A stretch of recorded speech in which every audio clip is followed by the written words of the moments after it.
నిజం లాంటి స్వప్నం ఎలా పట్టి ఆపాలి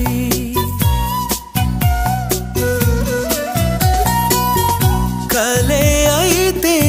ఆ నిజం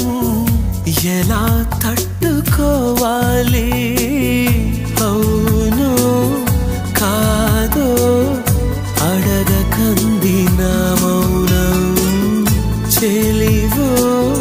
చిలవో తెలియకుంది నీ రూపం చెలిని బంధమల్లుకుందే జన్మ ఖైదులా ఎదుట నిలిచింది చూడు